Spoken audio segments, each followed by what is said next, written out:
on parle de ça, on ne parle pas de ce qui a été raté dans les 30 dernières années. Et pour être honnête, il y a des choses qui ont été réussies, il y a eu la paix pendant 30 ans, mais il y a une chose qui a été ratée, c'est que le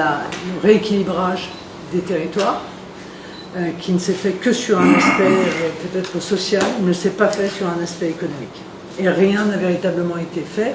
pour qu'il y ait un vrai essor en fait, économique de l'ensemble des provinces de Nouvelle-Calédonie. Bon, c'est un échec, ça ne veut pas dire que c'est définitif, mais c'est un échec. Et pour détourner l'attention de cet échec-là, eh bien, on lance le sujet de la réforme institutionnelle. Je ne sais pas si la réforme institutionnelle va donner à manger aux gens. Je ne sais pas si ceux qui fouillent dans les poubelles aujourd'hui pour trouver à manger, ceux qui à la fin du mois n'auront plus le chômage partiel, je ne sais pas ce que ça leur apportera tout de suite là dans le frigo, la réforme institutionnelle, mais ce que je sais, c'est que ça déconcentre les énergies, en fait, ça pousse au conflit,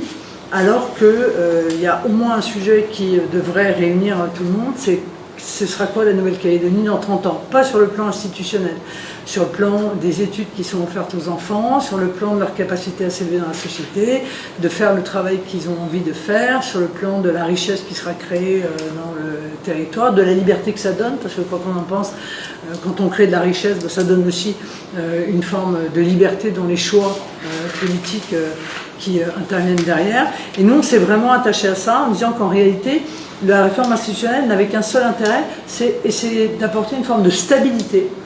pour que justement l'ensemble des acteurs économiques, entreprises, États, collectivités, puissent s'investir en ne se disant pas je m'investis mais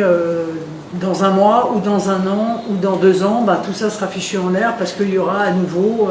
peut-être des émeutes et ce qui ressemble, ce qui est le pire de ce que un pays peut vivre, une espèce de guerre civile.